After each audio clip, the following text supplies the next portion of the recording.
Hello, governor.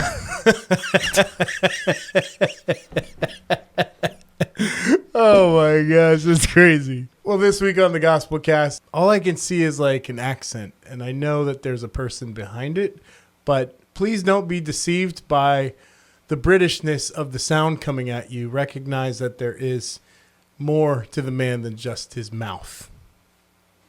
His name's Sam Twine, and he's come here to visit all the way from the UK, and we're going to have an awesome time together right after this.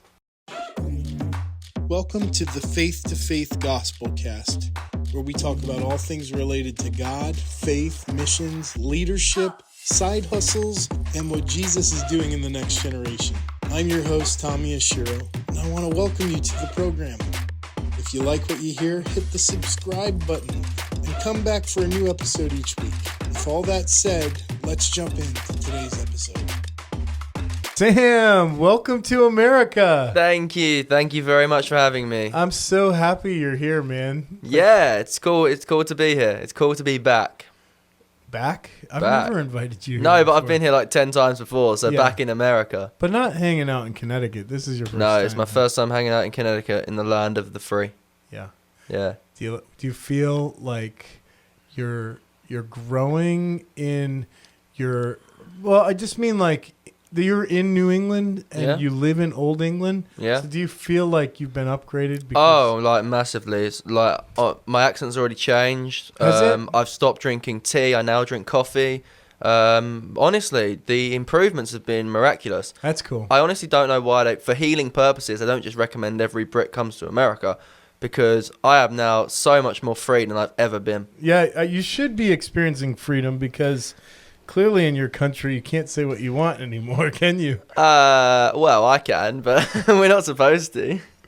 I'm like shocked at how not free things are going over there. Well, that's the world of cancel culture and censorship, isn't it? I guess we can still say what we like in this country. Well, but I mean, I don't have to flaunt that in your face. In fact, I feel like I should be more culturally sensitive to where you are and who you are in the world. Let me adjust my posture real quick. You should be, especially as... Let me adjust your posture. Yeah. Go on. Hello, governor. Yeah, that was terrible. I mean, especially since we used to like own you and rule you, you should be kind to us. Like, we're the reason that you can't kind of exist. Wait a minute, let me try again. Hi there. You all right? How's that? Does it get better? Oh my gosh, like totally. That was so bad. What is like, that? What is that? South African? That's about as good as your English accent was. You sounded like Desmond. No, I sound like Desmond. I'm just That's kidding. getting edited. Yeah, I'm leaving it. Well, I feel like there's a lot of things here in Connecticut, New England that mirror your experience in London. Right? You're from London, right? Yeah, London, yeah. London Bridge. No, not London Bridge, but London. No. Isn't London Bridge here? No, well, technically, the original London Bridge is here, yeah. Yeah, we rebuilt one, but yeah. You rebuilt one, but we got the real thing. Well, the story was supposed to go that your guy ordered the wrong bridge. He was meant to order Tower Bridge and ordered London Bridge, and the wrong bridge got sent over to him. Maybe. I heard some conspiracy theories, though, that they got London Bridge here so they could do some kind of satanic ritual or something like that. Well, if they have... Late nights on TikTok, it's not doing good. That would explain why America's going so badly wrong. Well, I do... I mean, Americans in general, we are fascinated with the UK, the English accent. And even though my English accent stinks and I can't really do it, I did live in the UK. So yeah, and then we kicked you out finally. Well, wow. Yeah. I do have an NHS number, though. You have an NHS number? I could go underground in your country. Oh, my gosh. I could. But you couldn't because you're too loud. You'd be terrible undercover. There's a lot of loud people in London right now. I know. No, there aren't, though. Everyone's like goes on the tube and they're all like quiet, focused on their Maybe phones. on the tube, but they all come out and protest, the end of the world and shut down your bridges and, talk about how big oil and capitalists. We love a protest. It's true. We do. Yeah, English people, when it comes to complaining, you guys get real loud. Yes. Just listen to, prime minister meetings and Man, like complaining. No better country in the world at complaining than us. Women drivers. Oh, Do you say wow. that? No, I have never said that in my life. You have said that. I know. I Nah, just hit something there with that. Listen, this is the only time in my life I've ever heard people complain about women drivers as much as in England. They always say that. It's like, I've heard women say women drivers. That's probably true, to be honest. Yeah, it's very funny. Why do you think that is? Because, wow, that's a heck of a question. Because as a nation, we are sexist and we're not moving far enough forward, and we need to progress into a world where that is no longer allowed. You guys say that, but I mean, you had a queen up until recently. We did have a queen. She was kind of awesome. She was awesome. Yeah. I'm a fan of Queen Victoria. Then Queen Victoria? Yeah. Oh. Queen Victoria was the queen when you were born. I knew I was going to make an old joke, but the Queen's mum's mum? The Queen's mum. Oh, the Queen's mum. Yeah, the Queen's mum. Was Victoria. But Come on, you should know. But her mum's mum was Victoria too, wasn't it? Didn't you hit on Queen Victoria, I heard? I heard a rumour. Yeah, in like 1850 or something. Back when you were in your teens. No, Queen Elizabeth, though, she was the G. Oh, she was the G. She was the absolute G. Even if you didn't like the monarchy, everyone loved Queen Elizabeth. She was, and then I was really surprised how many people turned on her after she died. I wasn't really turned on her. They just turned on the royal family because it kind of gave like an excuse. So, like, not many people love King Charles, which is kind of... I mean, what's not to love, huh? Well, I mean...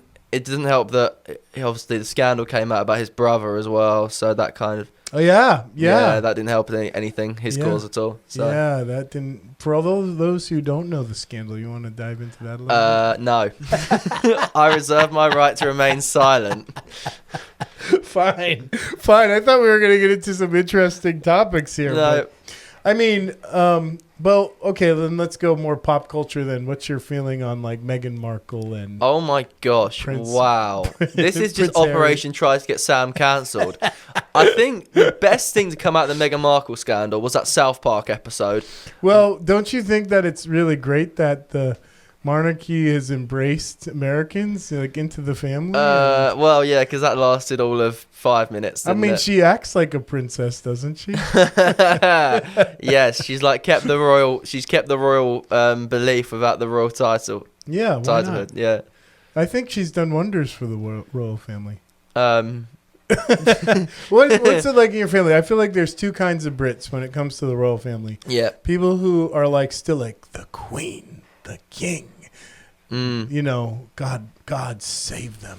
and then there's like taxpayer dollars going to it is totally that. You get the people that do still love the royal family and believe the royal family is great, and the other people playing. So let's talk about the Twines. What do they think? Wow. I mean, the Twines are a royal family in themselves. Oh, I see. I mean, kind of, we have, because obviously we're British and we're just so rich and so posh that we have slaves, servants, waiters. Dang, you can't we do have that. It all. No. We have it. That's trigger words here. Nobody's going to like that. No, but seriously, are they pro-monarchy? We're more pro-monarchy, yeah. Okay. Yeah, we're not big fans of Charles, but yeah. Yeah, Charles is his own special sauce. It's all right. If you try to cancel me, I'll take you down with me, Tommy. It's fine. You definitely said all the words that'll take us down that road. I'm not doing that. Hey, it might make the podcast popular for all the wrong reasons. For all the wrong reasons. Hey, bad publicity is good publicity. I don't agree with that statement. But all right, let's take it down a notch and take some of the pressure off. So all the different cities that we're traveling through that you're like, hey, that's English. Yep. You've landed in Eastern Connecticut, and my office is in New London. So yeah. So let's do some comparisons about what makes my place newer and cooler than your place. Yeah. So we have New London, and there's a river that runs through it, just like in England, and we call our river Thames. Well, firstly, it's the Thames, so that's in wrong. The old version. And do you know? I've got a long where you couldn't read. Well, I've got a long list of actually what's better and cooler in New London and Old London. Anyway, so it's the River Thames. What is that list? Tell me about the list. It was done. I exhausted it. With Thames versus Thames? I exhausted it with silence. Wow. I mean, London's got its spots. It's cool. It's Yeah. got a pickle-shaped building and A pickle-shaped building. It's Yeah. what, the gherkin? oh yeah, the gherkin. The There you go. gherkin. I mean, other big improvements we've made is the roads are wider, Yeah. and we drive on the right side of the road. You drive on the wrong side of the road. We drive on absolutely the best side of the road to drive. You on. drive, but it's still the wrong side of the road. I on your side of the road, I hit the curb every time. That's just because you're a bad driver. No, the roads are very small, and people in England drive very aggressively. Or maybe you're just too small-minded to figure it out. I don't think it's Ooh. small-minded, but also like you guys have traffic cameras everywhere. Yeah, we do. That is annoying. That is a very annoying thing. You gotta admit, at some point. Oh no, that's annoying. That's very annoying. And we can go deeper on this subject. Deep, yeah, the subject of traffic cameras is a really inspiring one that will inspire many. So well, yes, we should go deeper. I'm just saying in terms of like things that are annoying in England that make it less cool. Oh, there's a list of things that are annoying in England that make it less Yeah. cool. American tourists. Wow, you're really I going for nearly it. held back. You're looking like you're trying to make friends over here, man. I'm making friends. Making friends. Yeah. Huh? All right. Making friends the English way. The English way. Yeah. I see. Jeez. and in a typical English form, even your sport is kind of like typical English It is actually, yeah. rugby. Yeah, I love my rugby. I'm a big rugby In fact, player. didn't you say you were going to be wearing a sling or something when you came here? Joe, I was meant to be because I broke my hand 6 weeks ago, and then I went into the hospital on Friday to get it X-rayed, and they X-rayed it and like, yeah, you've broken your hand. I was like, oh, and I played like 4 rugby matches since with a broken hand. So I had a cast, and I completely forgot to bring it here. So it's just been kind of sitting here surviving without the cast. But Gotcha. yeah. Is your hand going to grow back deformed? Would it grow back to form? I mean, I've got tiny hands anyway, so I hope they grow back.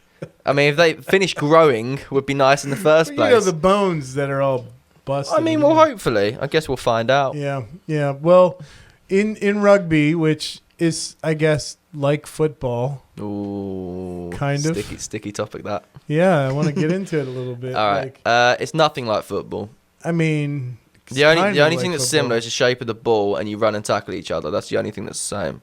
Yeah, I mean, the part that's not the same is the part where it makes sense. Like, you know, like in football, you move the ball down the field, you score in a goal. In rugby, you kind of stand in a circle. And, Well, it is and quite sing to each complicated. other and stuff. Yeah, hackers and things like that. Yeah, that happens.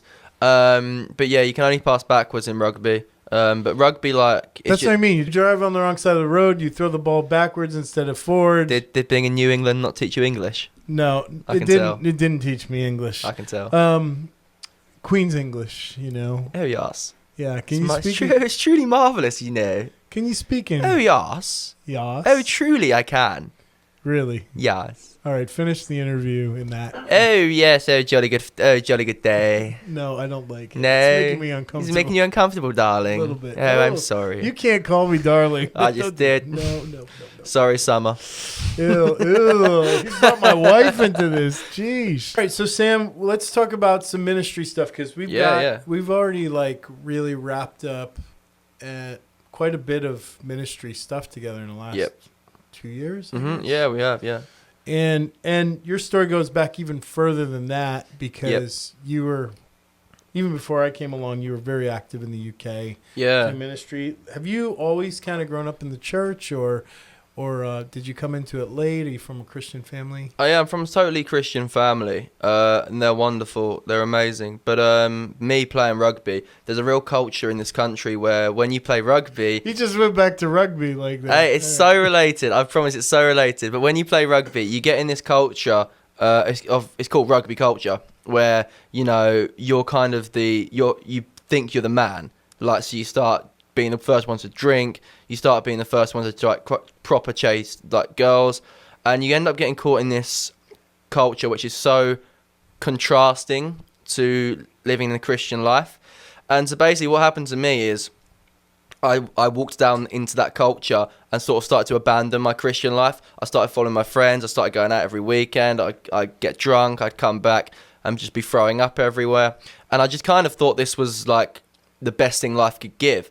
But then I'd wake up in the morning and I was just like, this sucks. Why am I doing this? It just feels horrible. And I go through this cycle so often.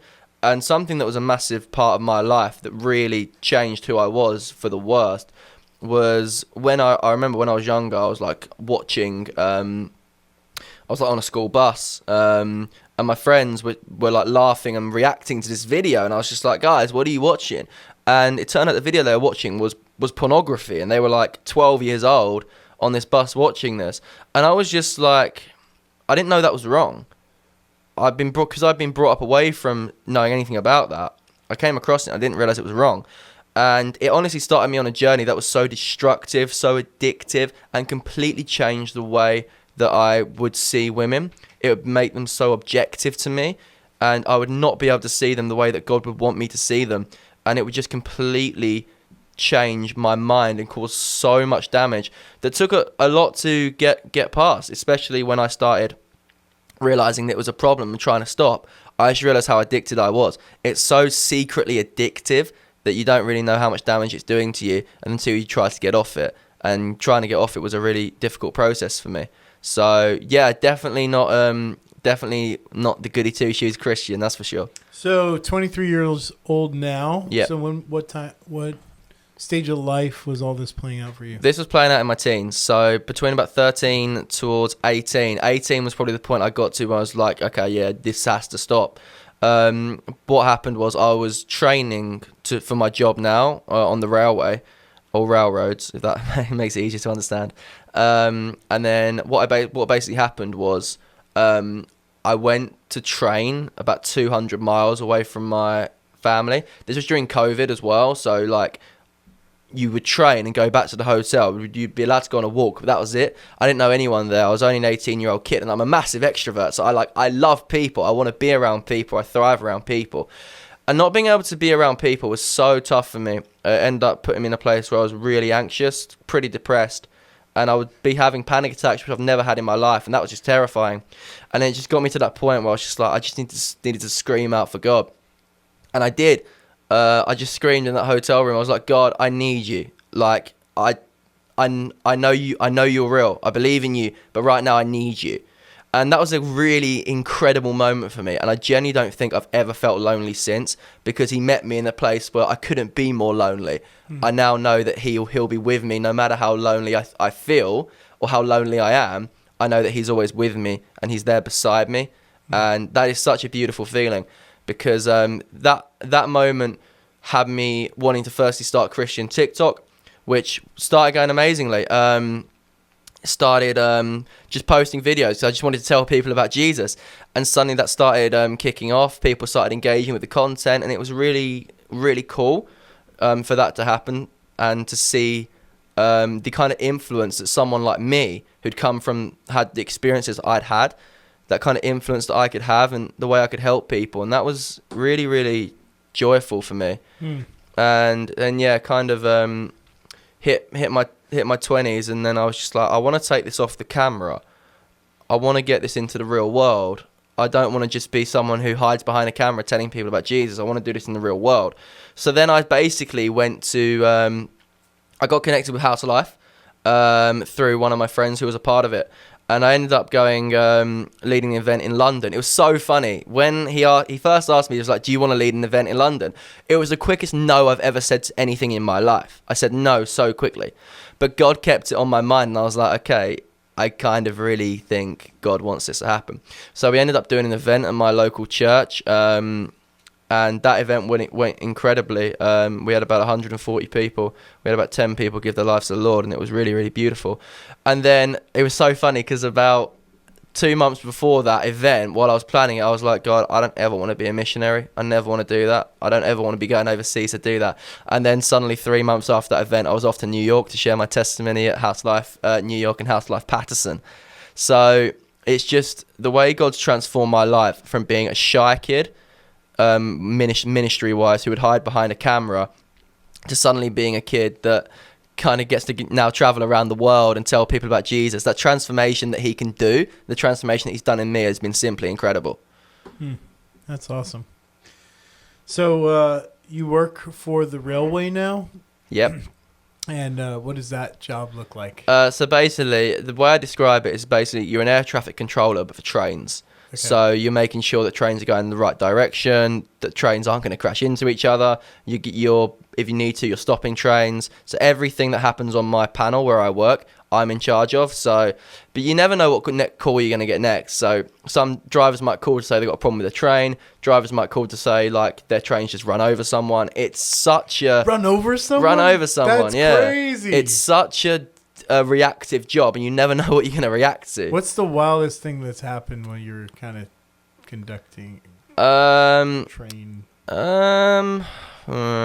This might have to be edited out, but why? Well, we have one where a driver just rung up and told me, yeah, a girl just slit her wrists in front of me. No way. Yeah, that's insane. Yeah, that was a pretty brutal one.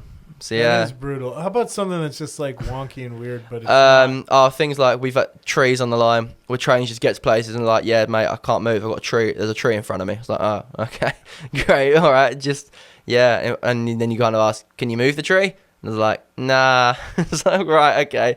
So you then from there have to figure out ways where you get that train out of the way. You have to get someone out to remove the tree, and yeah, I'm pressing into this train thing because trains in England are super important. Yeah, we need them. Yeah, like we talked about drivers, women drivers, all that. But at the end of the day, English people prefer training places. Yeah, we get that. We often get a train everywhere. Yeah. Trains go pretty much every town in England. So. Yeah, right. And in a lot of ways, it's faster to go by train. Much faster. Right? And because the roads are small and because so many people are on the roads, it's like train is like a life hack. It's like if you know how to ride the train everywhere, you can really get around. And unlike here, our trains actually are fast as well. Right. And you can get from about 450 miles in 4 hours. Like they're proper quick trains. Yeah. So yeah. So this train system and understanding how to ride trains and when the trains are not on time, people get really cross. Oh, we have no patience in the UK. We absolutely have none. Literally, you could have two on my route, you could have 2 weeks of perfection, nothing goes wrong. One day it all goes wrong, everyone's just like, this is the worst line ever, this line's always bad. And it's just like, oh my gosh, like you guys are never grateful. You're always moaning, always looking for something to whinge at. It's funny, but the thing is that some of my greatest missionary stories, in my 20s going back and forth to England, were from riding the train and encounters you'd have with people. Honestly, the trains are such a good missions field because you've always got a lot of people there. You've often got people that are really fixated on their phones, but it is such a good mission opportunity because you've got loads of different people from all different types of walks of life, and they're all in one place, and then there are so many opportunities. So something I did once was I was having a phone call with someone, and we were just chatting about Jesus on the phone, so I deliberately kind of turned up the volume on my phone, and I was telling this person about the Jesus conversation we've had, including gospel elements to it, basically out loud, so this whole train could hear about Jesus while I was on the phone to this person. And I was just like, this is actually a really clever way of evangelizing. Well, I actually have a few train stories myself from England. The first one I'd like to share with you goes back to a time where I had... you guys have like this thing called hay fever over there and allergy season. Is that not a thing here? We wouldn't say it like that. People definitely have allergies, but we wouldn't say hay fever's really bad. I'm having a bit of hay fever. Oh, hay fever's really bad in England. So like I definitely have bad allergies. Hay fever was on and I was sniffling and my eyes were red and just having a hard time getting it together. And the trains are also pretty quiet for the most part. And so I'm sniffling, I'm sneezing, and this woman just freaks out on me. She literally just loses her mind and starts going, stop it, stop it, stop it, stop it, stop it, stop it. Like, and I'm just sitting there like, I can't control this. Like, she freaked out on me. So when the ticket person came through, I happened to have a bit of money on me. And I said, excuse me, I've really inconvenienced this woman here. And I'd like to buy her a first class ticket. And I didn't say it loudly, like I said it kind of quietly. And he goes, and the ticket, I think it was a woman, an older lady. She said, well, do you know that woman? And I said, no, I have a bit of hay fever and she's really upset with me. Yeah. And so I just want to be kind and offer her. So I handed the ticket lady a 100-pound note, and she like held it like it was dirty. She's like, I don't know what kind of sick game you're playing, but I'll have no part of it. Wow. And I said, no, just go tell her like to enjoy her upgrade. And she's like holding the bill, and she goes, I can't just do it. And she has to consent to that. And I'm like, consent to a first class ticket? And so now it's like starting to create a commotion because the ticket lady's talking too loud and like challenging me for trying to buy her ticket. So the train's like listening now. Everybody's leaning in. So she goes over to talk to the lady. That bloke over there wants to buy you a first class ticket. She's so loud. Yeah. And that woman turns bright red and she's like embarrassed and, oh, no, I couldn't possibly. No, don't let him do that. No. Yeah. And I'm like, welcome back there. I'm like, no, my compliments, please. Like my compliments. I'm bothering you. Yep. No. Oh, dear. Oh, and she was flustered, upset. She leaves the cart and goes to another cart. The woman comes back and take your dirty money. It's no good here. Blah, blah, blah, blah, blah, blah, blah. And I'm like, look, I was just trying to do a good thing. And the ticket lady storms off. And then now the whole cart's staring at me. Oh. And this one guy across the way goes, that's why I love you Americans. Kill her with kindness, right? And I was like, no, I'm a Christian guy. Like I just turned to the whole cart and I started saying, I just wanted her to know that God loves her and God loves all of you guys too, since it was going to be a thing. Yeah. And it's a great opportunity to just tell the whole cart about the love of Jesus. Now, the funny thing about English and money is English people are so proud. Like this whole stiff upper lip thing. My other story comes from when I was about 20, 21 years old. And I was at the train station. And so I'm waiting on the bench. I just arrived from America, and it was going to be a long trip in the UK. So I probably had 70 pounds of luggage. You know, like I'd brought a significant amount in huge bags. And I'm pulling them up and down stairs. There's no escalators, no moving stairs, moving stair walks or whatever like we did yesterday. It's all just like drag it up the platform, drag it down the platform. So I'm exhausted. I plop down next to this older lady, pensioner, and this was early on. I didn't have a lot of money for this trip. Yeah, probably under £100 for the whole 10 days in my pocket, and $100 for all you Americans. And I was like, she said, where are you traveling to? And I'm like, well, I'm just here doing a little missionary work. And she started to inquire a little bit, and she goes, oh, well, my life story is complicated, and I'm a pensioner, and my husband died, and she's giving me the whole deal. And I felt really bad for her, and I felt like the Holy Spirit was like, hey, Tom, trust me and give her everything that you've got in your pocket. And it wasn't a considerable amount of money, but it was all I had for that 10 days. Yeah. And so I waited until she was done telling me her whole tough life story, and right before she got on the train, I went to give her one of those American handshakes where you're palming your money. All right, yeah. And so I took her by the hands, and I put the money in her hands and said, hey, I just want you to know the Lord loves you. He sees you. He wants to bless you today. And if you call in the name of Jesus, like, he'll help you. Yeah, he'll help cool. you in your time of need. And she's like, same thing. Like, I've done something really dirty. Yeah. She gets on the train, and she's holding it, and she starts looking at, counting it.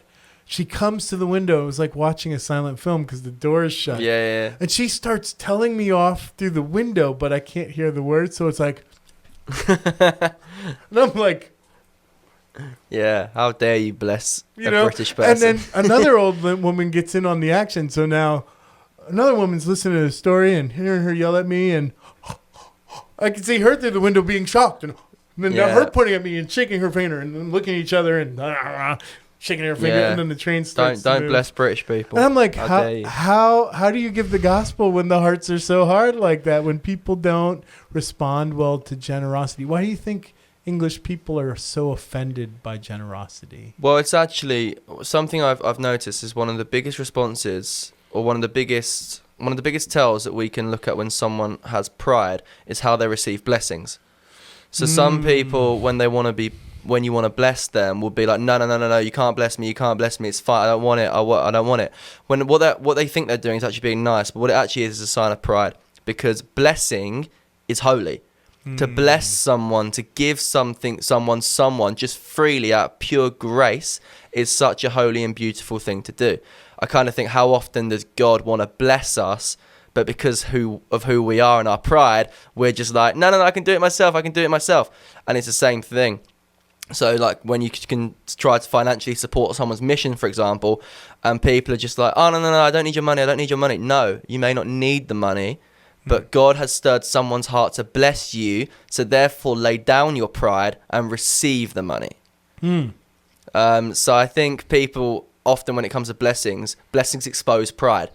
People really see how prideful they are and how unwilling they are to receive blessing, because they think they don't deserve it, they don't think they need it, or they think they can do it themselves. And it's something that's so humbling when someone does try to bless you.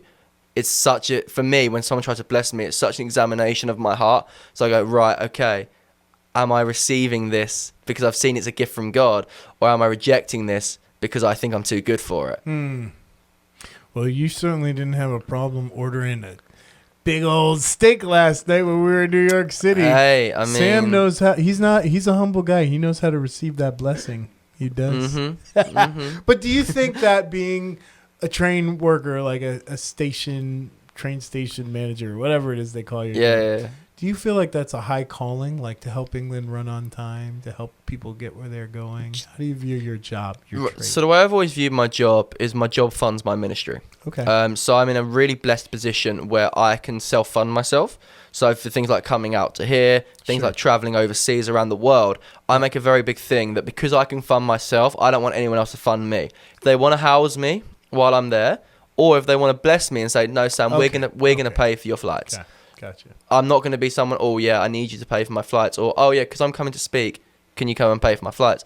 That's never what I'm going to do. If someone wants to bless me and says, yeah, sure, Sam, we want to pay for your flights, we want to pay your accommodation, we want to get you a steak dinner. We want to get you a steak dinner. Yeah. I'll go, okay, that sounds wonderful. Thank you so much. You're going to eat it. But all right.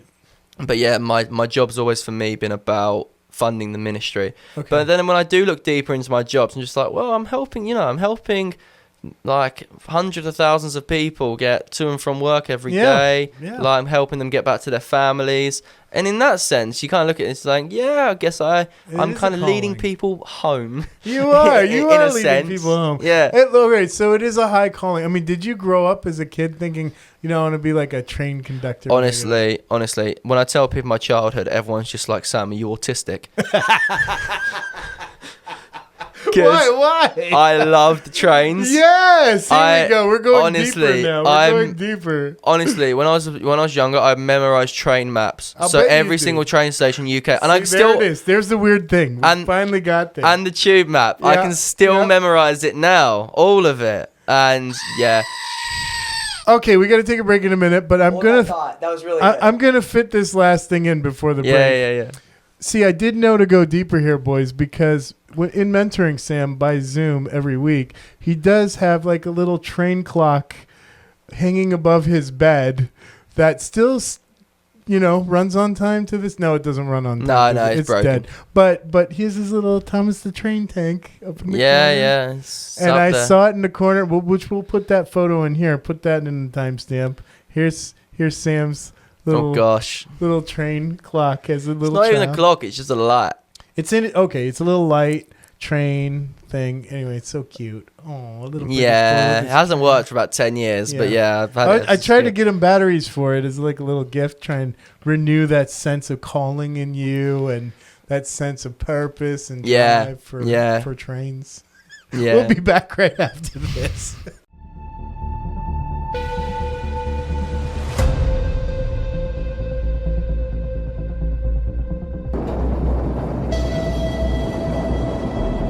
Gen Z needs Christ, and the need for Jesus in this generation is huge.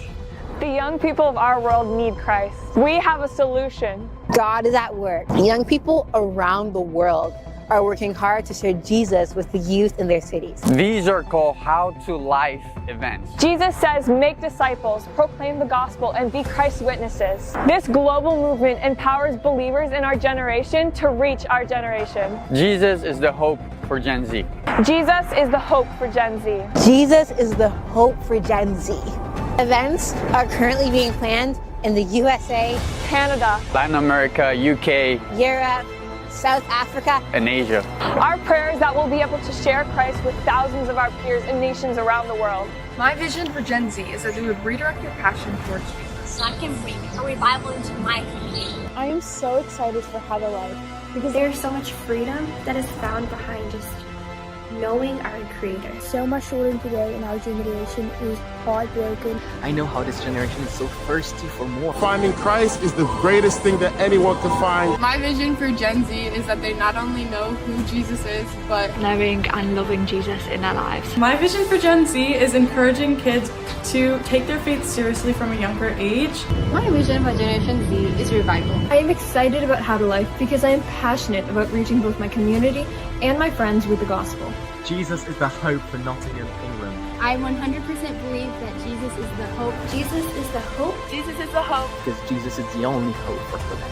For the Czech Republic. For the 757 Virginia Beach area. For Garnett, Kansas. Of New York City. For Liverpool. I'm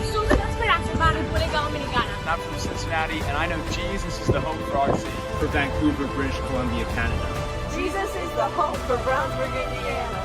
For Patterson, New Jersey. Jesus is the hope for Singapore.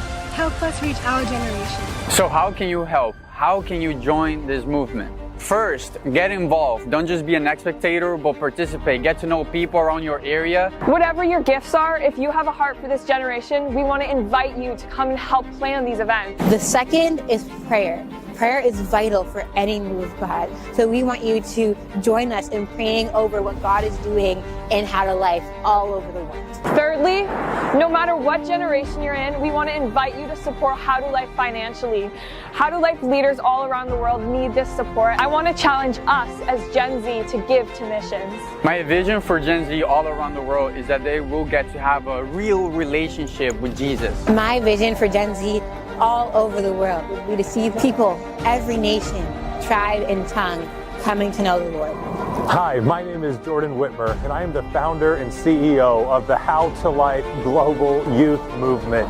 It is so amazing what God is doing through young people in nations all over the world, where there's students, leaders who are stepping up saying, I want to see my friends and my generation reached for Christ.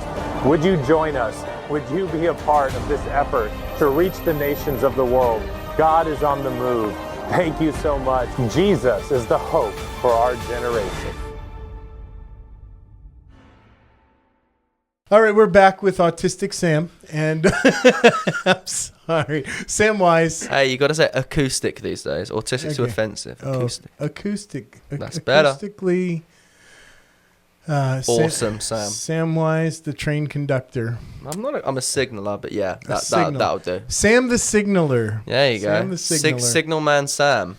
And ooh, I like that. I Signal say man. 6'7". Oh dear. All right, and we're gonna actually talk about more serious stuff because we were kind of just starting down that road, and I brought us back to the dark side.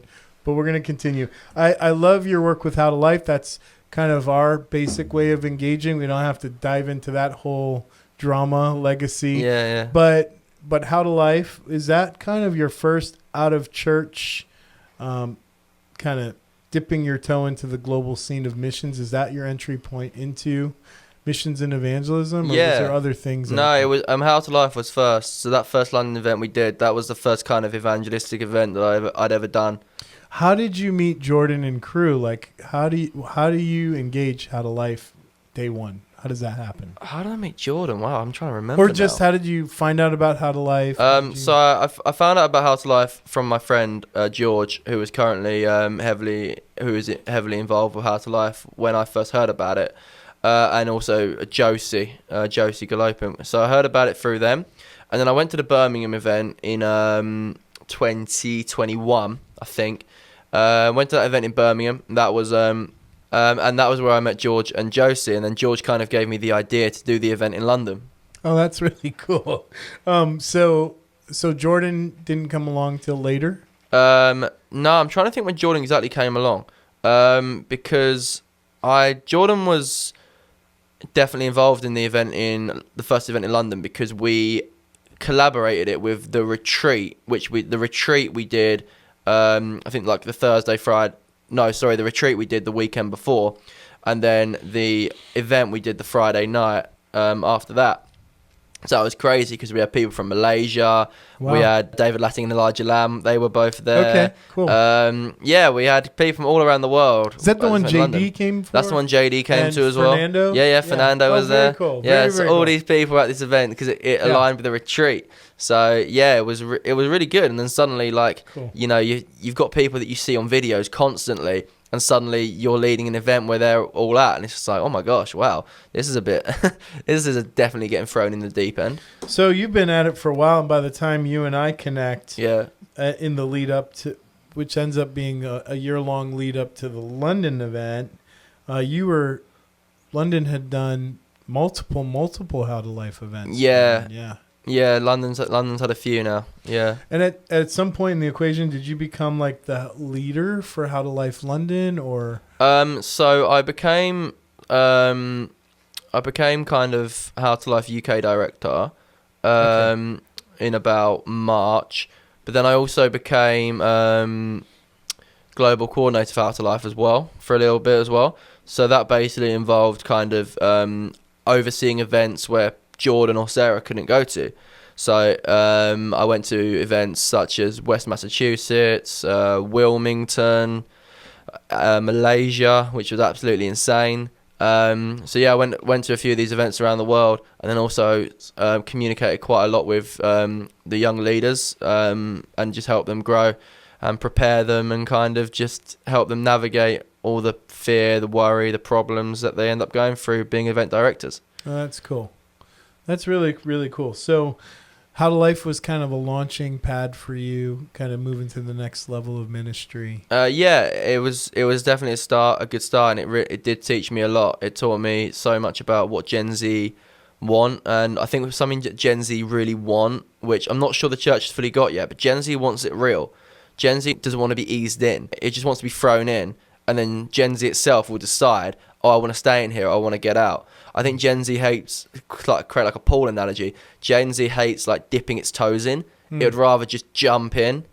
After them, they'll stay in. If it's not, then they'll jump out. And I'm not sure the church has quite got that yet. I think sometimes the church tries so hard to create rooms that look cool, music that looks amazing, like sound systems that are top quality, to look amazing, to be aesthetically so pleasing. But actually what Gen Z just wants is the truth. The truth of what Christians believe, and then they'll go, right, this is for me, or this is not for me. Okay, so UK youth engaging the church, engaging Jesus. Those are two different conversations, I'm guessing. Yeah. What does it look like for Gen Z to engage the church today? Like, what does that look like as you watch Gen Z show up at church? So with Gen Z engaging the church, the Gen Z just needs to be able to know that it has a place to voice its opinion, because I think the way to reach Gen Z is very, very different from the way to reach millennials, for example. So for Gen Z to kind of have a say and have an opinion within the church is so powerful today, because Gen Z know exactly what their friends want, and they also know what works for them. Whereas sometimes we can assume what will work, or we can guess what used to work, but now God's doing something completely new, and the way He wants to reach people is different from the way He reached people when they were 20 years old. So how does that differ from when Gen Z is presented with the opportunity to engage Jesus? How does that look differently than when they're presented with the opportunity to engage church? Yeah, so when Gen Z is presented to engage Jesus, I think something that's so key that I see completely different with Gen Z is the fact that Jesus will change your life. He's not just a Sunday. He's not just a Sunday school moment. He's not just we go to in church and we experience. We sing songs. we listen to a sermon, we pray prayers, we go home. What Gen Z what I think what Gen Z does really well when they speak about Jesus and engage Jesus is that Jesus is this transformational figure. He will completely transform your life. Like what you once were, what your friends used to think about you, that can completely die, because Jesus wants to transform your life and walk you down a road of total freedom. And I think with engaging Gen Z, it's getting Gen Z to see and understand, look, your life's not perfect. It really isn't. Mental health's been higher than it's ever been in history in our generation. None of us are living perfect lives. Things like parenthood, fatherhood, motherhood, so limited in our generation. I know so many people whose fathers or their mothers, they're not around anymore. And something so key that Jesus wants to do for this generation is completely transform their lives. And in doing so, that people have a full relationship with Jesus, put their full trust in, and just understand that through him, literally anything in their life can change and improve. When you got on fire for your faith and you started talking about Jesus within your friend groups, yep. How did your friends react? So initially, so I think when I initially stood in my friendship group, my life wasn't reflecting my ministry. So because my life wasn't reflecting my ministry, they were just like, well, hang on, how's Jesus done anything for you? You're literally still. So I think with my school friendship group, I never really quite got across, because my life was not reflecting what I was preaching. It was dead opposite. So it never got across. But even recently, especially in my rugby team and things like that, I'm able to talk about Jesus in a way that you can associate with their experiences, but you also walk the way that the Bible tells you to walk. It actually makes it so much more powerful and so much more envious to the outside world, because they see someone who's like, why are they not doing this? Everyone else is doing this. Everyone does this. This is what people do. So why are they not doing this? What is the reason? It creates so much more envy. And I think that envy of someone walking and living a holy life is really, really powerful. And that leads to people being like, they're so joyful, but they're not getting drunk. They're so, they're not kissing a new person every weekend, but they just look so happy. Like, what do they have that I don't? And walking with Jesus involves living this life of holiness, which is so inspiring for the world to see. And the world looks at you and just like, I don't know what you have, but man, I want it. That's interesting. So your friends, eventually, once they saw the change in you, do you think there was a hunger in them to know Jesus? I think some of them, especially, so through the Alpha course that my church is currently doing, I've got one of my rugby teammates doing the Alpha course. This is currently. Okay. And people, because now they see the transformation so much more, they now look and they ask a lot more questions. And I have seen that I would never, ever imagine being so open to God and kind of asking so many more questions. And it is so cool to see, and it's also amazing to be someone that they trust, someone that they trust, you being someone they trust to give the answers. You know, Sam, it's interesting that you have talked a little bit about Alpha now. I mean, faith-to-faith culture, we love Alpha, but you used the analogy of jumping in the pool versus dipping your toe in. Yeah. Which is also an Alpha card that you use to help identify people where they're at with their relationship with God. Yeah. So the minute you started saying that, I was thinking about that little card that Alpha has.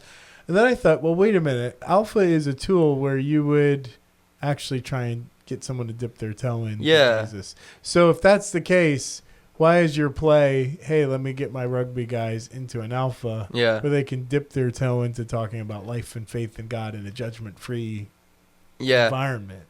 So help me build a bridge there, because I feel like you've sent me a little bit of mixed message. No, that's okay, because I think so much of Gen Z, what we can often do is we can give our lives to Jesus without actually knowing what we're giving our lives to. Okay. I think sometimes the way the gospel is presented is such a self-gain. So, the gospel's going to change your life? Yes. And the gospel's going to make you look like this, going to make you look like this, going to make you look like this.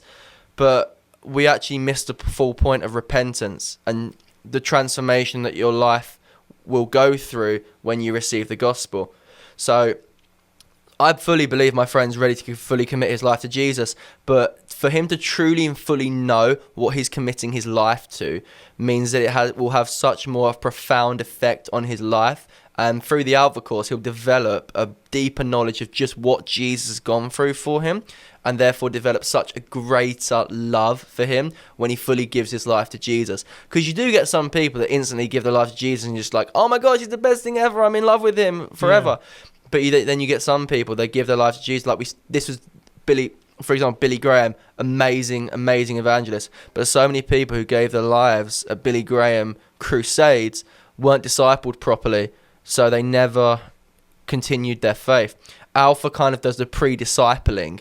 Even though someone's ready to give their lives to Jesus, what Alpha does is pre-disciples people so they fully know what they're diving into before they dive straight in, and then they drown before they can even stick their head up. I see. So you're saying that Alpha helps Gen Z explore what it is they think having faith in Christ is all about. And once they've kind of wrapped their head around it, then they're ready to jump in. Yeah. Gotcha. Often you get Gen Z that are pretty much, they want to give their life to Jesus really quickly on Alpha.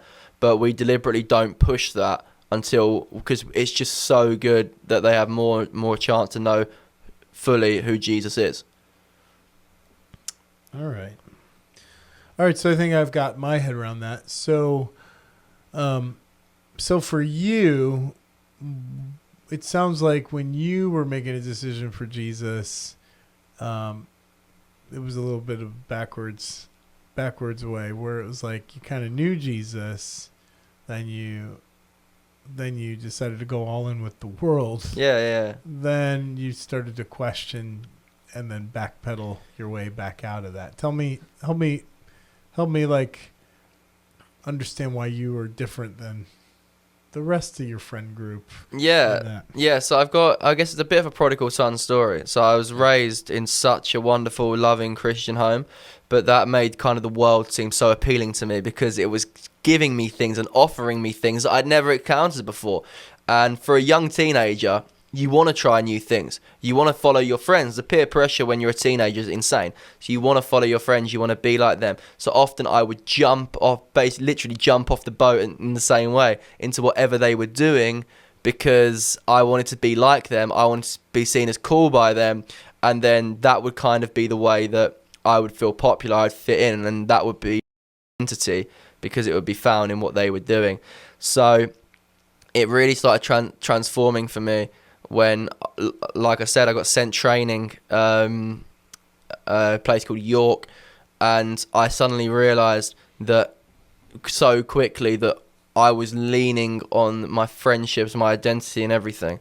I thought my friends were the coolest people. I had to be like them. I thought my friends were the best drinkers there were. I had to be like them. I thought my friends had everything in their life going for them, and I thought I had to be like them. And then in that moment, when they weren't there anymore, it kind of got me asking, who actually am I? Like, beyond them, who am I?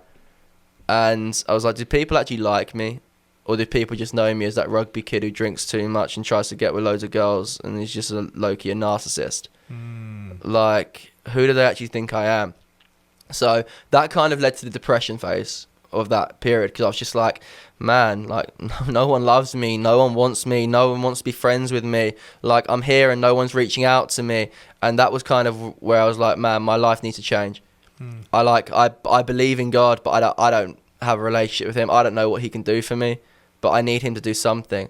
So it was crying out in that moment and just saying, God, I know you're there and I need you to do something for me.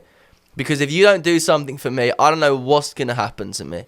So, and then, I can't explain how, but God just met me so powerfully in that moment. And that completely transformed who I wanted to be. And it kind of gave me, someone to identify with who didn't leave me feeling lonely when I wasn't with them. And that was so powerful as the big extrovert that I am, as a big people person that I am. Always being able to have someone when there's no one was so freeing and such a blessing for me and such a joy. And because of the experience that I had with that, I've been able to do things like by myself that I never would have been able to imagine doing. Things like going to Saudi Arabia by myself, going and praying in mosques out in Medina, second holiest city in Islam. Jeesh. I know, going and doing that, I never would have been able to do it unless I knew that no matter how lonely I felt, I was never alone. And I was never actually lonely. There was just no one else there, because there was just no one physically there, but God was there spiritually the whole time. That's cool. Well, let's move in and transition to our relationship. But probably, well, last year. We have a relationship. Yeah, I mean, it's not a serious one. No commitment. I don't like him. Not anymore. We adventured together last year. Yep. And had a call every week. And we won't set the table for how we got to that point, but we had never met in person, but we got matched up. Yep. So we went on an adventure together. It's like a dating site. It's like Tinder swiping. No, it wasn't. It wasn't like that. I mean, maybe I'll let you set the table for how you'd like to frame how we call, and you can say it however you want, as long as it's truthful, and then we can move towards the London event. But I want to do that in context, because even though there's been 3 or 4 London events, by the time we get to me in London, I think we can frame that a little bit different. So. Yeah. So basically, I made some mistakes. I mean, something we're so not open to as a church these days is failure. Yeah. It's like if you fail, you're struck off. You're gone. Your whole life is destroyed. So I made a few mistakes, and it was a time where I was making mistakes that leaders can't make and leaders shouldn't make. And I got pulled up on that. And, I was about to lead this event. I got taken off leading the event the week before, which obviously was really, really painful. But something that we have to realize is that, we're not going to nail it every time. We're not going to smash it and get it right first time every time. And often failing is completely how we grow. I mean, the disciples wouldn't have become what they became if they didn't fail numerous amount of times. That's right. So, and in that kind of age, like you're growing, you're learning, and I was so prideful, but I didn't know about it. I think because my TikTok was booming, it was big, like people were responding. I thought I was, I am that preacher, like I am that guy. But that was so under the surface, it wasn't on top. And kind of going through that was realizing how much pride there was kind of really, really, really difficult. So being removed from that event was obviously hard. I thought it's the biggest injustice ever. You just went really quick, and for American listeners, they might not even understood English. You said being removed from that event. So just say that a little slower since you said being removed from that event. I don't mean those words, but that you were actually removed from. Yeah, and I was actually removed from leading this event, which I had spent 5-6 months planning, organising, communicating with the vicar, working out. And it was so tough. It was embarrassing kind of telling people that I'd arranged it with and being like, I'm no longer leading this thing. And it was so difficult. And then kind of having to confess to people as well, like kind of what I'd done, why I was no longer leading it. It was tough, but it was so necessary.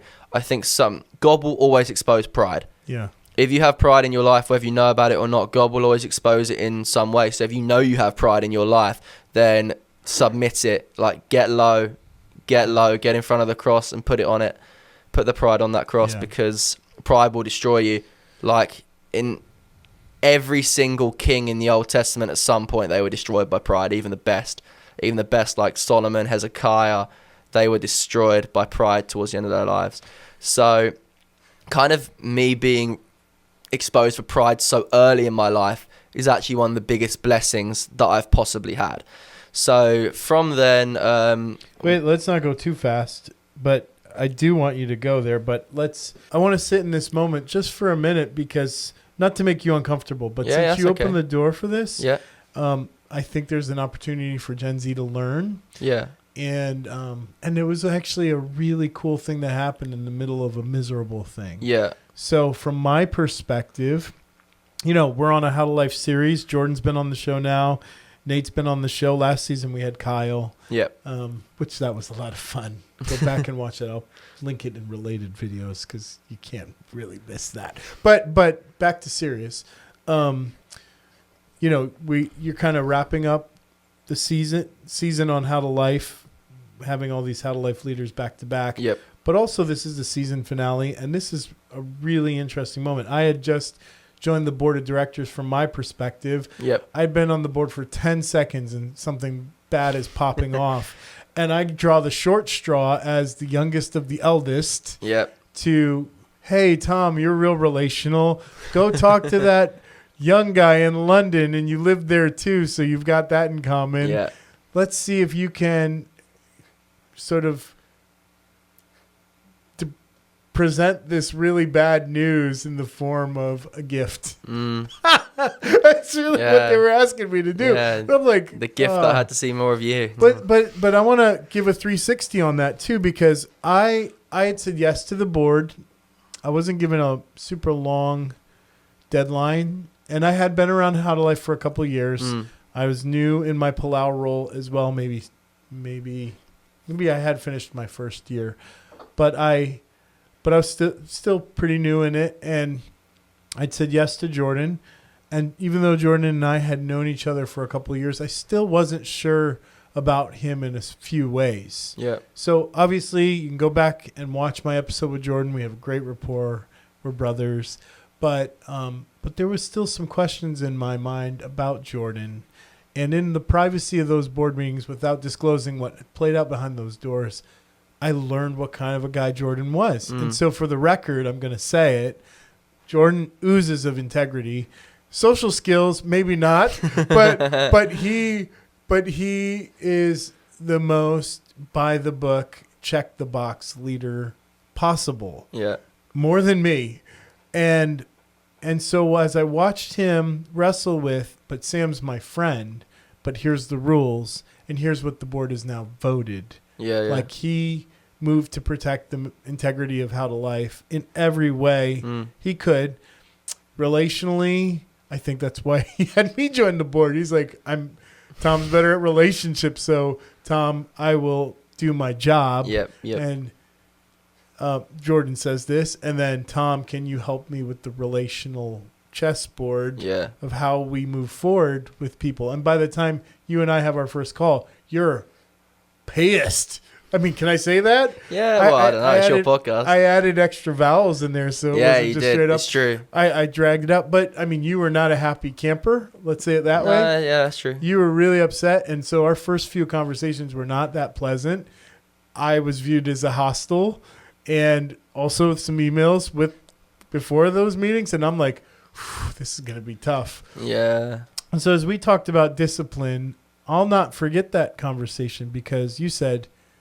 You keep saying discipline, but this isn't discipline. This is punishment. You're just taking things away from me. I don't see where I get anything developed here in this moment. And I wasn't trying to get out of it. I mean, I was working through it in my own mind and going, you're right. Like punishment has no redeeming quality. If you're being punished, you've done something wrong. We're punishing you. And it doesn't really matter what happens to you after that's done. Judgment has been ruled out. Yeah. So you were pointing this out, and I'm going, yeah, how do we make this discipline? And I said, well, Sam, the ideal would be we make a plan, we stick to the plan, we hold you accountable for a period of time, and then you're restored.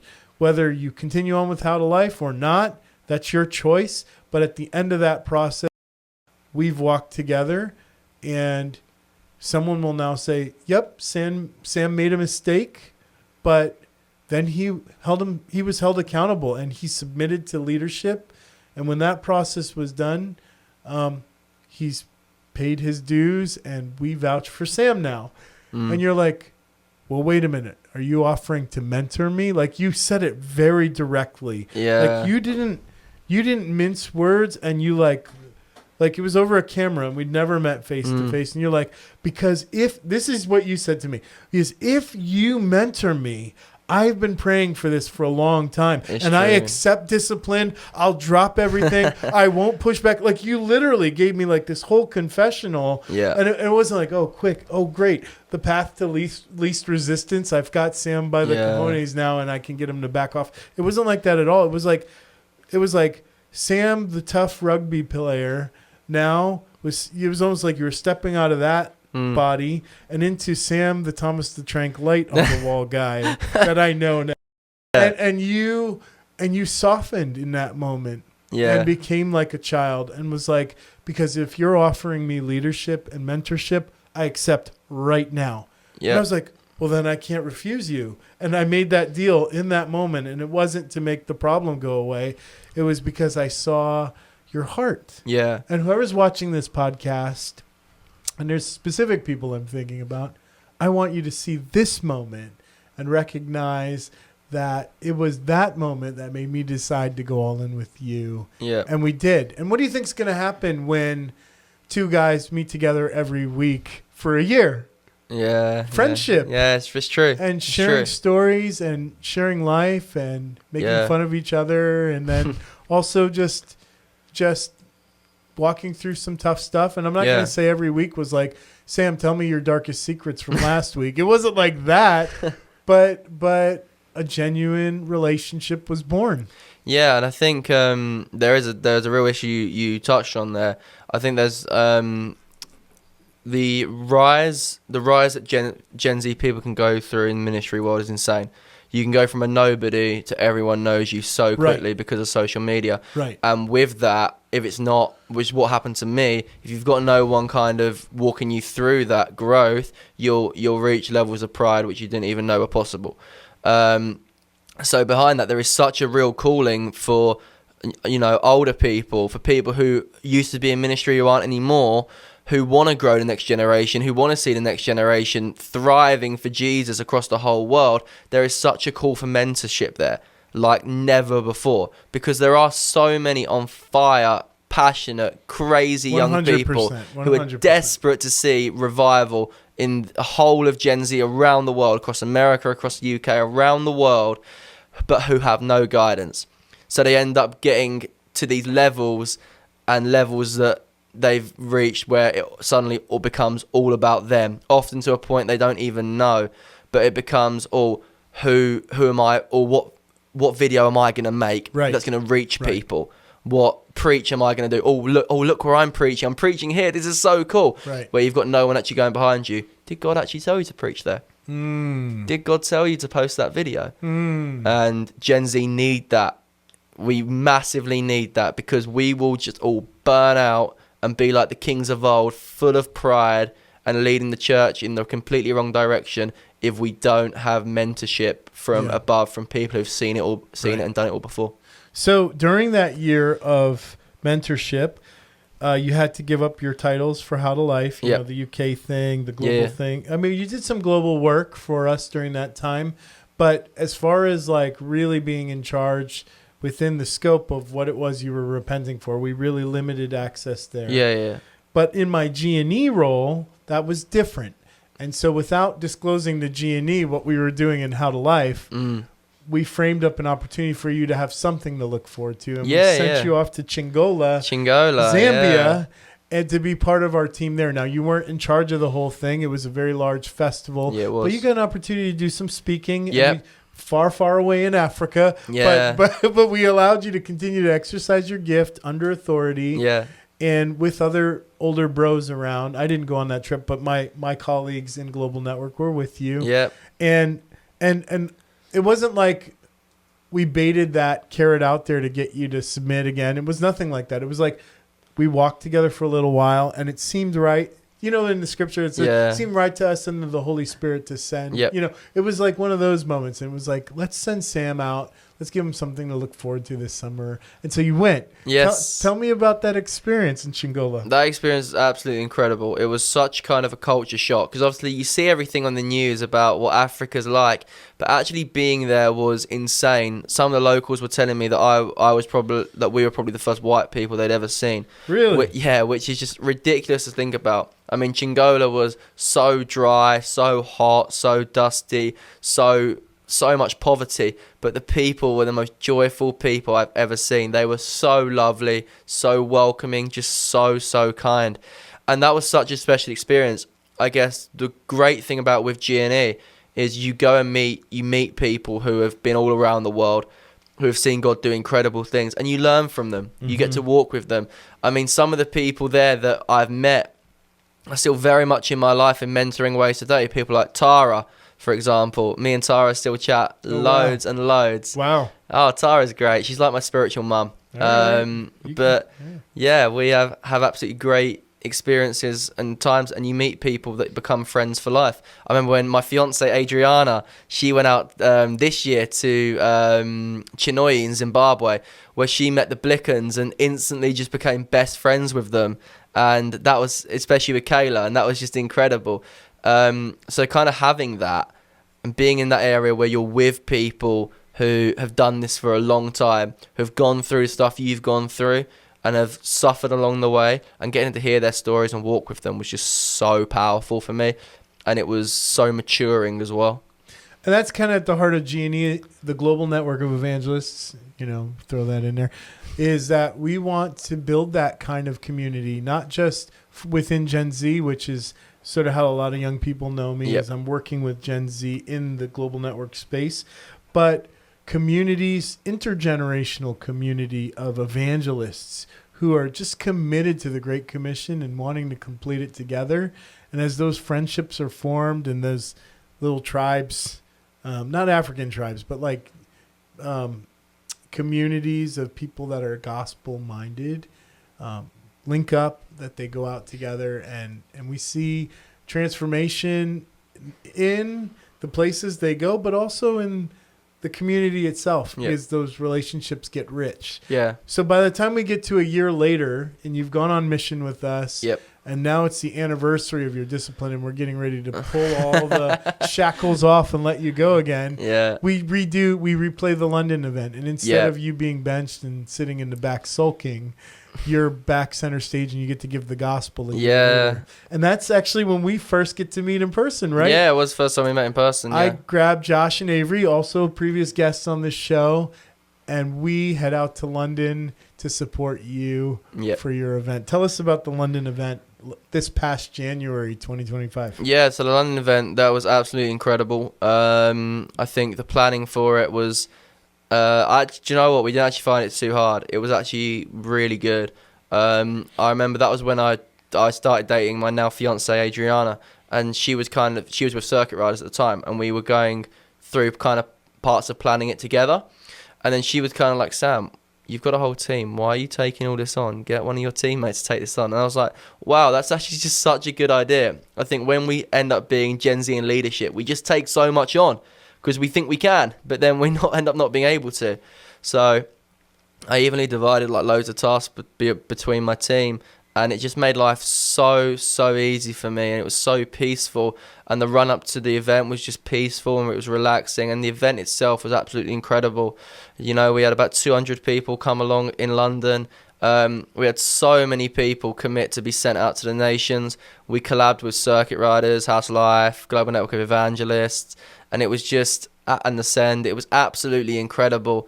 We ended up being in Premier Christian Magazine as well. That's cool. There was an article written about the event, and the event was just so beautiful. It was so commissioning. It was so powerful, and I know a lot of people from that event are now doing the Circuit Rider DTS because they felt the call from there, from God to go and do it. That's so really cool. yeah, and we had like a little meetup in conjunction with that event. You were able to recruit some more young people, and then you went back to Africa. Yes. Tell us about Zimbabwe. Yes, I remember you told me to try and bring 10 to 15 young people along. I think I brought 20, so there you go. No, nothing like that. Yeah, 20 down to Pizza Express. Oh, you mean to Pizza Express? To Pizza Express, I thought you meant to Africa. Africa. I was like, no, we didn't get to those. No, numbers. not to Africa. Okay. Yeah, and that was really good. And then so a few people from that kind of meeting, as you told me, to give him the role of being a mission trip leader with Right. about 2 weeks' notice. Yeah, why not? To go to Zimbabwe. So You just wanted to go on a free trip with your girlfriend. That's true. That's true. Do you know what? That trip though was actually where I decided I was going to propose to her. Really? That was when I decided I was going to do it. Funnily Really? enough. Yep. But yeah, you gave me 2 weeks to try and get 3 people to come with me. Managed to do it, which was great. One was my fiance, and then my good friend Zach went out there. Obviously my fiance Adriana, and then She wasn't your fiance. she wasn't my fiance then. No, she was just a friend. And then another circuit rider, Claudia from Jersey, she went out as well. So that was an incredible experience for us all, and to kind of be in the role of a mission team leader in a place like that, you know, it's the idea of it's a bit daunting because you're just like, man, my experience is limited to one trip. I'm not vastly experienced, but I really, really enjoyed it. The guys I took out there were absolutely amazing, and we really encountered the presence of God, and we saw people out there just encounter him so much. The kids were incredible. They all just wanted to dance and celebrate, and it was just so joyful, and it was such a great experience. That's cool. So we're kind of coming to the end of the hour, right? Are we kind of getting actually like hour 15-ish. Oh, dang. That's Wow, we've overrun. Been running pretty good. Well, so, I mean, I do want to kind of like bring us to a close, but I think we'll miss something if we don't kind of put two bow ties on things. Yeah. One is at the London event, we kind of started speeding up, covering Africa stuff again. Yeah. But that was where we met for the first time. Yeah. And so as your mentor, having walked with you for a year and having said Sam has completed his contract with me and now you're preaching the gospel in London, and I sort of sat up in the balcony and watched you preach the gospel and watched the kids respond. And alongside another young woman I'm mentoring, Avery, who was exciting to watch her unleashed in a British context, which was special. It was a proud moment, you know. It was a proud moment. It was a redemptive moment, and it was a. I don't think I've really been part of a process like that before in my life. So You're welcome. That doesn't mean go and be a. I thought you were gonna cry then. You were getting all sentimental. No, but I think tears rolling. No, but I think it's important to acknowledge when something significant happens. Yeah.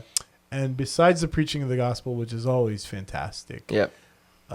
We have few stories of restoration in the church where. Yeah, we really do.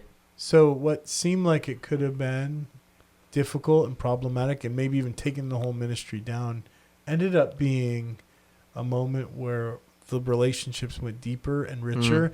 And yeah, a couple of people did have a problem with you preaching that event, but you know what? I held up my end of the bargain. Yeah. And when those emails came in, I said, well, actually, Sam was under discipline for a year. Yep. And he's done his time for his crimes. And he has the freedom to do this with my full blessing and support. So I wanted to put a bow tie on that. The second thing I want to put a bow tie on is, it was my girlfriend. I decided that I was going to make her my wife after this mission. Yeah. Let's hear a little bit about this proposal. About the proposal. And the days ahead. Wow. Okay. Yeah. So I probably decided it was back in early April 2025 that I decided I was going to propose. So I basically got in contact with all her friends. And I was like, guys, look, I'm going to propose to Adriana. And they were like, oh my gosh, it's so crazy. Like, they did like girl things, lots of screaming, lots of whooping. And then what we basically planned was we were going to meet her. She was going to get taken out by her friends for like a little girls' day. So they were going to take her down to Brighton, where she's from. And then they were going to give her a girls' day. They were going to have a few drinks together, you know, go to the beach together, have a real fun day together. And while that was all happening, me and my friends were going to go to me and my friend Luke, we'd checked out the perfect spot a few weeks before. So we found the perfect spot. So me and a few of my friends, we drove up to the perfect spot. We got it all set. And then the plan was that her friends were then going to drive her to where we were.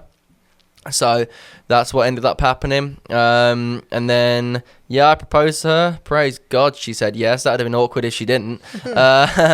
And she looked absolutely beautiful. She looked incredible. And then we walked back down the hill, got loads of incredible pictures together. And then we drove back to my house. And the final surprise was there was a massive surprise party in the back of my house with basically all her friends, all of my friends. And then, we just had this amazing party together. And it just simply was the perfect day. And, being engaged to her is such a blessing and a joy. And even the people we're staying with today, they were like, Sam, you do not deserve her. She's too beautiful. And I was just like, I know, she's unbelievable. That's funny. She has been such a blessing to my life, especially emotionally. Because being like a rugby boy, emotions, barely come out. I think most boys are terrible with emotions. A lot of crying. Yeah. But she made me so emotionally mature and aware, and I'll ever be grateful for her for helping me do that. I haven't had the pleasure to meet her yet, but the wedding is set for Independence the 4th of July. Sorry, Americans. Day. I apologize. No, I think it's a great day to celebrate moving out of mommy and daddy's house. Yeah. All right. Just like Americans did. All right, I'll let that be the final word. Thank you so much for coming and staying with us and being with us this weekend for the New England experience. And it's been great. We're excited about tonight, you ministering to our kids and then telling your testimony this weekend. Yeah. All right, brother. We'll see you soon. Come back, and thanks for being on the show. Yeah, we'll be back soon. Thank you for having me. Next week on the Gospelcast, tune in to hear our special guest, William Jackman. You certainly won't want to miss it.